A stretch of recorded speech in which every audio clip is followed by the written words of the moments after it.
Hello, I'm Gray Reed, and I'm delighted to be here. I'm so glad to be part of this group. Thank you for being here, and thank George for organizing all of us. So I'm going to talk about some of the exercises that I've developed based on theater for my students in architecture. So I'll share my screen at this point.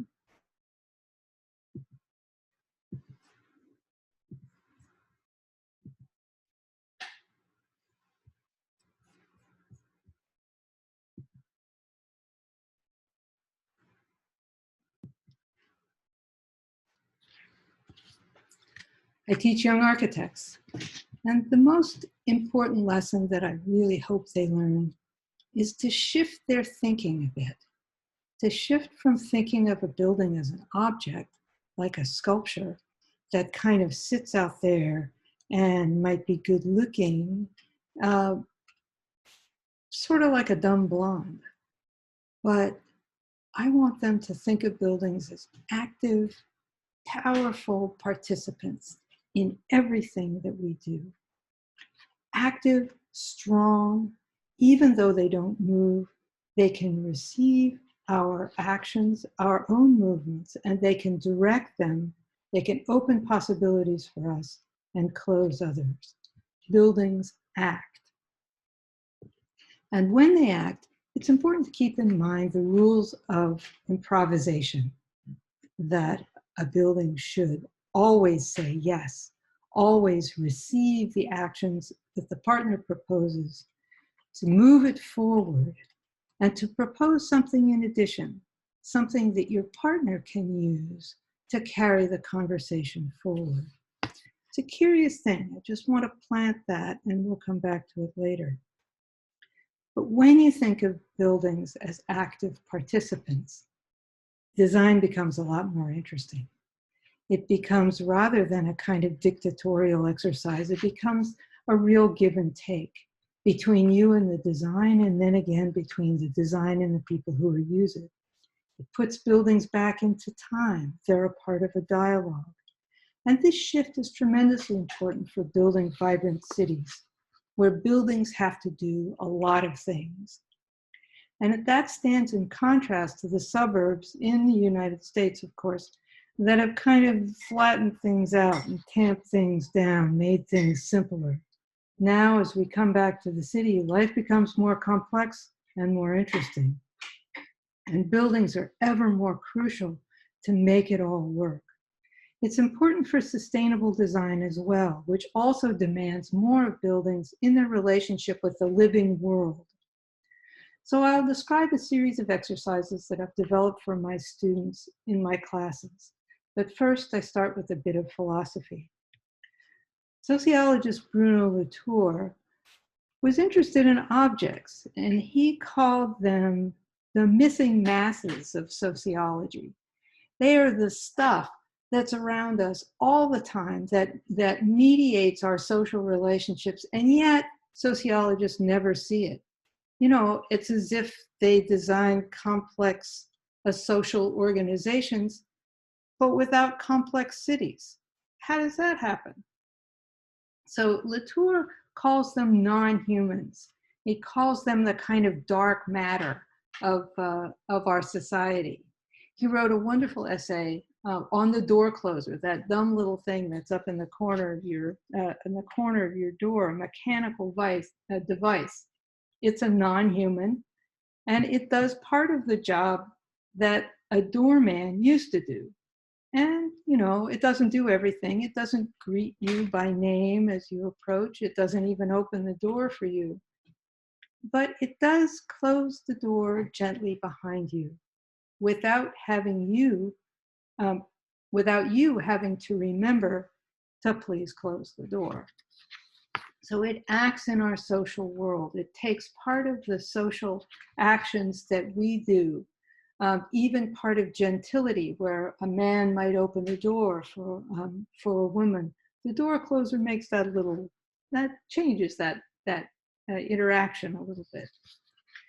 So all architectural elements have that capacity. I think of a stair that can graciously invite you to rise up it, with a gracious step. Or a stair can insist that everybody walk single file.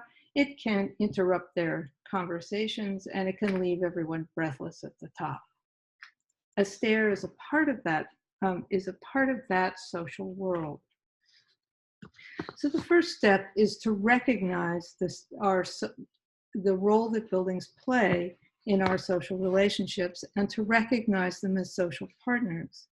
In large classes, I ask students to look at the building. This is our architecture school building, quite a nice one by Bernard Schumi. And I ask them to find places where they might go to sort of check out the scene, or where they might go to have a conversation, or where they might go to think something through.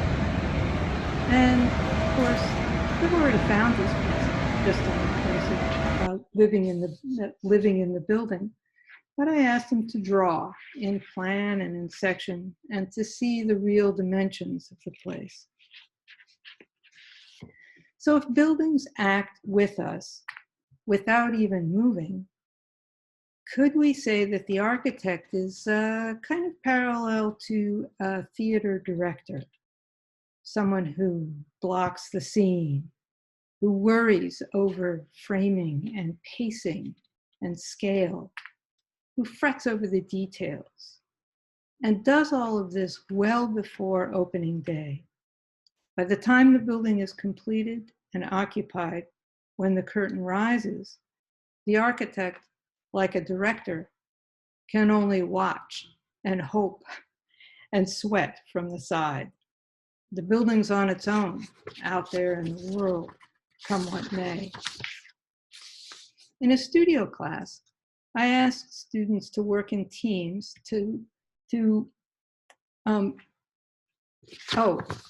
the other thing I asked students to do in large classes is to do a 10-second video of a simple motion through a building where the building acts as a partner. And this is not our architecture school, but nonetheless, very simple sort of acts of concealing and revealing, of placing people in space so that they see one another in a particular way. And I asked them to draw it as a storyboard that unfolds in time like a director, and to draw it in plan and section so that they can see the real dimensions of the place. In a studio class, I asked students to work in teams to design a third partner for a scene that they performed. They designed it and they built it, exploring one of the fundamental qualities of architecture, and developed it into a kind of small drama. In this case, Eileen Garrido and Audrey Hanna made a box that explored qualities of facade, the concealing, revealing, opening.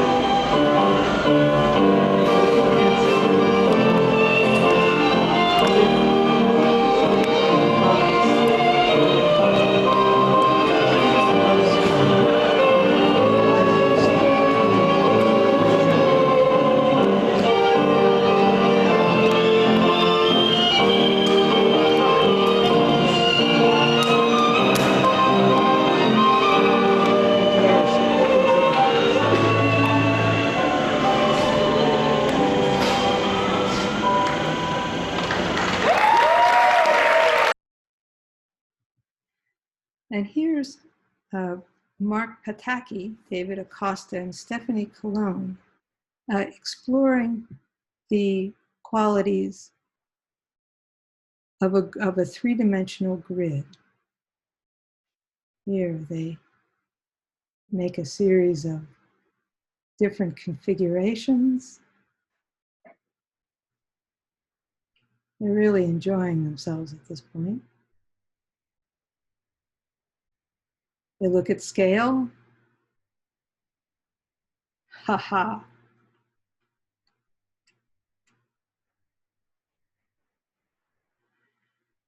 And they perform a small drama.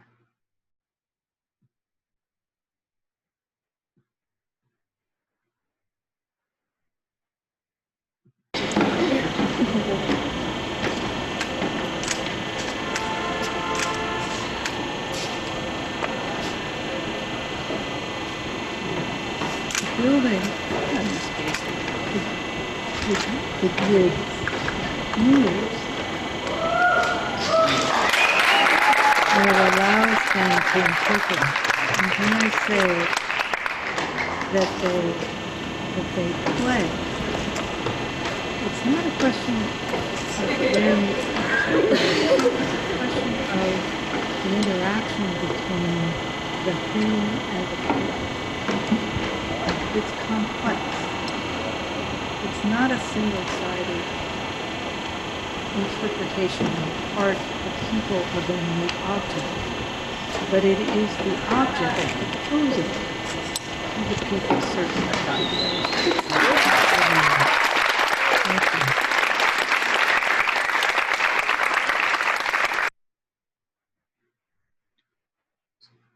I said the grid plays with them, not that it is played by them. So, can we say that objects act with intent? At this point, I summon philosopher Jane Bennett, who is part of a movement called New Materialism. And she says yes. She draws on Latour, and she rejects the classical construction of active subjects and passive objects, in which the only meaning is that which we insert into dumb things. Rather, she calls the world lively, inhabited by bodies that are both human and non-human. Latour calls them actants, which I think is a little awkward, but the idea is that they act, all of them, and they interact with one another.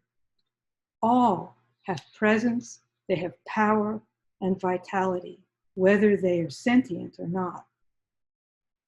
The ants on your countertop seek out food with purpose and effectiveness in their own collective way. They're not terribly intelligent, but together they are very effective. The plants on the countertop grow towards the sun, placing leaves where they receive the light. They act purposefully and effectively, even without a brain. And the countertop provides a smooth surface that displays both the ants and the crumbs according to its material presence and the effectiveness with which it was made and installed. Each has their role in the interrelationships between those parts, and we haven't even gotten involved yet. These interactions and interconnectedness are deeply ecological. Nothing exists apart from everything else. Everything plays a role and continually adapts to its situation, acting with purpose in its own way, using the qualities that it has. To explore some of these non-human qualities and their relationships with people, I gave a week-long workshop with a study abroad group in Genoa. We warmed up with exercises from Anne Bogart's viewpoints. I don't know if you're familiar with them, but you develop an awareness, which she calls soft focus, an awareness of the whole field, of each other moving, of the objects in the space. It's a little like a basketball player who knows everything that's going on the court simultaneously, not focusing on any one thing, but on awareness of the patterns and of everything that is going on at once. So we did a series of exercises using those ideas, and then I asked them to go out into the city and to find a simple architectural element and to explore its potential, what you could do with it, what it could do with you, and to interpret it in a video, and as part of that video to draw it as well. Here is Elise Francis and Vera Calais exploring a door in Genoa. Often it's her hands that engage the door, that push and pull, that express her sense of anticipation and anxiety in her engagement with the door. Drawing The light is quite beautiful, but the way her hands touch that surface and express that relationship is really quite beautiful.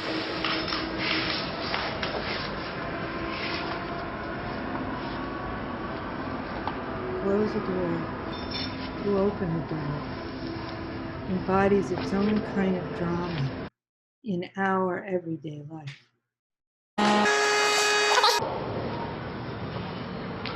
They made a narrative playing out in time.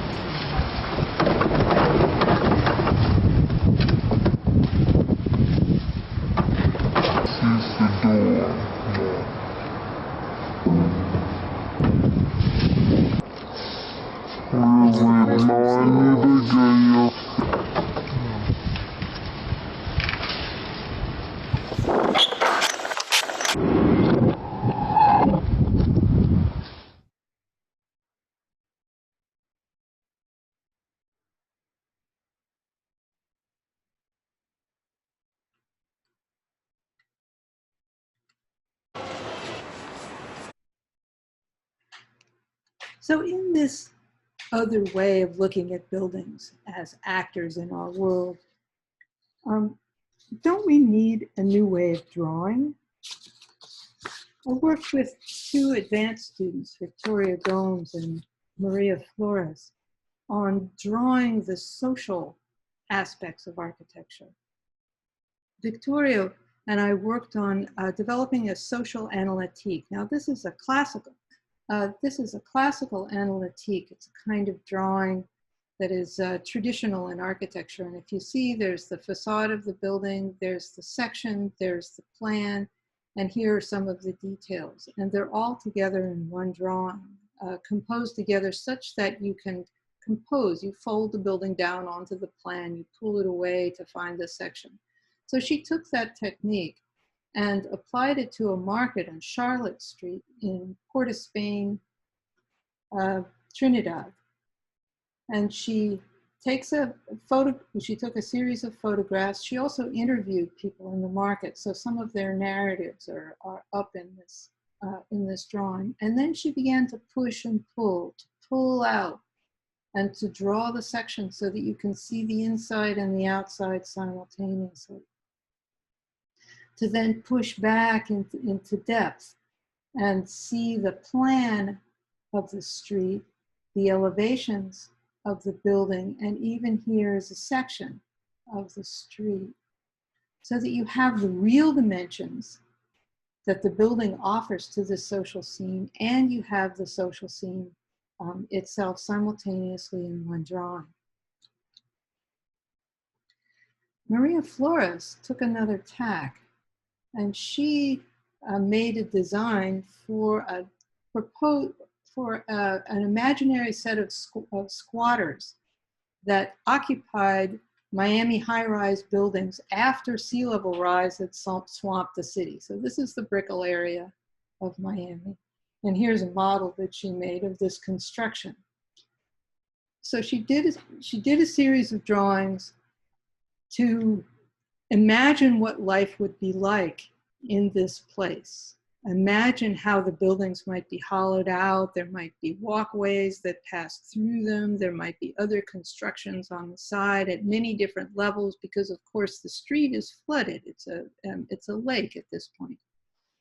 And then she developed stories like a comic book or a graphic novel with characters that had specific relationships with one another. And she developed an entire narrative about how this place came to be and who was there and how they decided on how the society was going to work.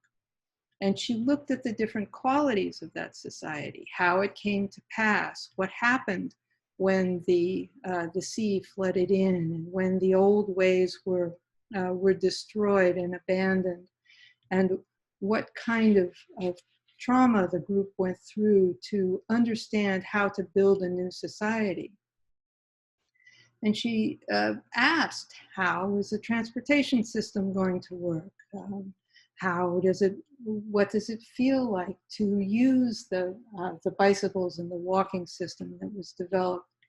How does it work logistically? And she looked at parks and greenways, how they work together, and what life would be like in this system, how one moved through the day. And she talked about the quality of life. She looked at the system of agriculture that would have to be developed, at how the water would be handled, about the public spaces of this new city.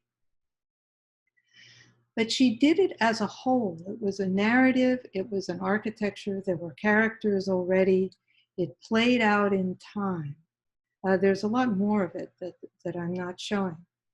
But working with these two, we really began to see that this approach to architecture through the qualities of life using theater might give us some dimension of architecture that we hadn't seen before. So theater has long played a part in architecture education, from the Bauhaus and the Verkutimas in Moscow to Aldo Rossi's Teatro del Mundo and Diller and Scafidio's many performances. The more you look at some of the leading architects today, the more you discover that yes, indeed, they've done set design, they've done performances, they understand the performative quality, certainly Bernard Tschumi, the performative quality of architecture. But I argue that increasingly the pressures of climate change, the imperative of social equality, and even the pandemic challenge architects to build for complexity and for change.